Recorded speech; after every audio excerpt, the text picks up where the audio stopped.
의원들의 의정 활동과 경기도의회 주요 정책을 살펴보는 시간 의정 포커스. 안녕하세요. 이미란입니다. 오늘은 교육위원회 김상회 의원과 함께하겠습니다. 의원님 안녕하세요. 안녕하세요. 네, 먼저 경기방송 청취자들에게 인사 말씀해 주시죠. 1200만 경기도민과 경기방송 청취자 여러분 반갑습니다. 경기도민에게 행복을 전하기 위해 노력하는 행복상의 김상혜입니다. 행복의 주인공은 바로 여러분들입니다. 우리 함께 행복한 경기도와 가정을 위해 함께 일궈 나갔으면 합니다. 네, 반갑습니다. 이름으로 또 재미있게 이렇게 인사 말씀을 해주셨는데요. 의원님께서 요즘 참 많이 바쁘실 것 같아요. 교육위원회 활동이 지금 많은 걸로 알고 있습니다. 특히 경기도 식생활교육 지원 조례를 준비 중이신 걸로 알고 있는데요. 이런 조례안을 준비하시게 된 이유가 있으신가요? 우리나라 말 중에 밥상머리 교육이라는 말이 있습니다. 네. 제가 어렸을 때 밥 한 톨 흘리면은 많이 혼났던 그런 기억이 있습니다. 한 끼의 먹거리에 깃들어 있는 노동의 소중함, 또 그리고 자연이 우리에게 주는 그 소중함들이 건강과 환경, 배려를 기초로 하는 식생활 교육의 기초가 된다고 생각합니다. 또한 요즘 안전한 먹거리 그리고 인스턴트 음식의 피해가 많이 알려지면서 올바른 먹거리 교육이 국민들의 건강 또 국가 경제에 큰 영향을 미칠 수 있습니다. 정부에서는 이를 인제해서 2009년 5월에 식생활교육지원법을 제정을 했고 또한 이를 통해서 올바른 식습관 형성, 친환경 먹거리와 지역농업 활성화 등을 위해 시도 조례를 위임한 상태입니다. 특히 경기도와 경기도 교육청은 올해 무상급식을 확대 시행하고 있는 상황이라서 식생활 교육의 중심에 서 있다고 볼 수가 있습니다. 네, 식생활 교육이라면 말 그대로 정말 먹는 것과 관련된 교육인 것 같은데요. 이 조례안의 주요 내용은 어떤 건가요? 조례안의 주요 내용은 세 가지로 이야기할 수가 있습니다. 경기도 식생활 교육의 5개년 계획 수립과 평가가 첫 번째이고요. 또한 두 번째 중요한 것이 식생활 교육위원회를 구성하고 또 운영하는 것입니다. 또한 세 번째 식생활 교육 지원 센터를 설치하고 그 구성 운영에 대한 내용이 주요 내용이라고 볼 수 있겠습니다. 네, 5개년 계획 수립을 하고 평가를 하고 또 식생활교육위원회를 설치를 하고 식생활교육센터에 건립을 하는 거 이렇게 세 가지를 말씀을 해주셨는데요.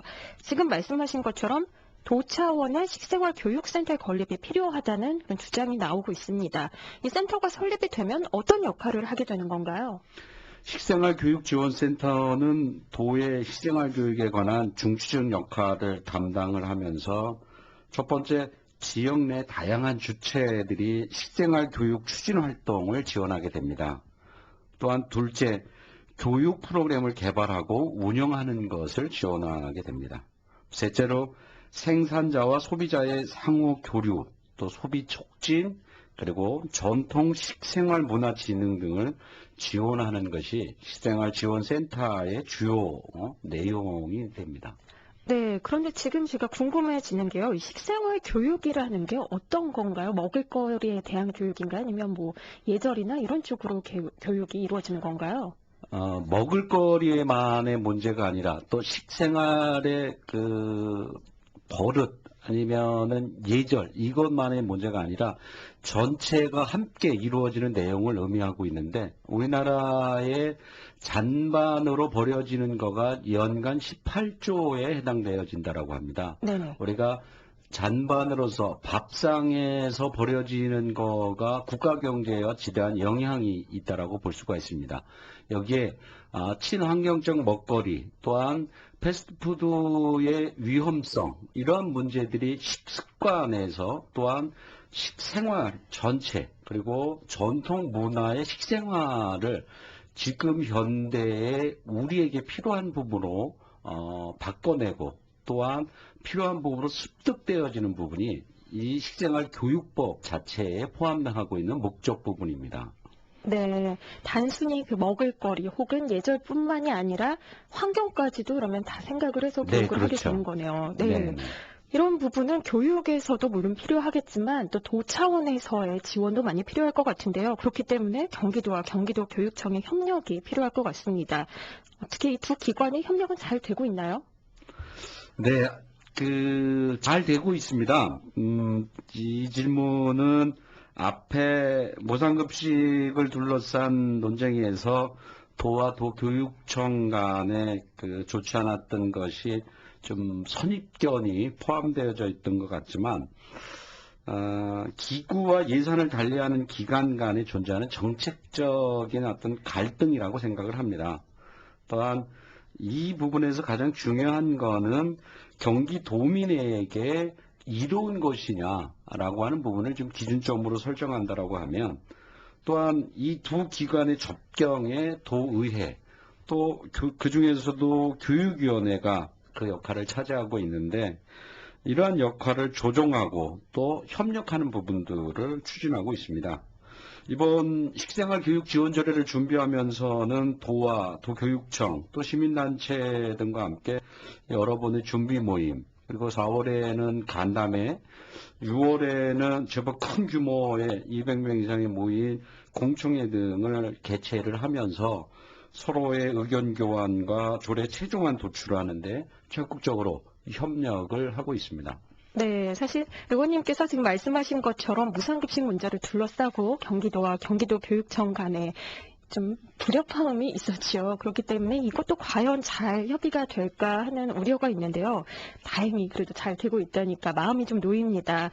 앞으로 이 경기도 식생활 교육과 관련해서 의원님의 또 활약을 기대하겠습니다. 네. 근데 이런 조례안이 나온 데에는 역시 또 무상급식 시행이 빠질 수가 없을 것 같습니다. 의원님의 상임위원회가 교육위원회이기 때문에 더욱더 관심이 많으실 것 같은데요. 지금 경기도교육청에서는 유치원까지 무상급식을 확대 시행하는 것을 추진을 하고 있죠. 이것에 대해서 의원님의 의견은 어떤지 궁금합니다.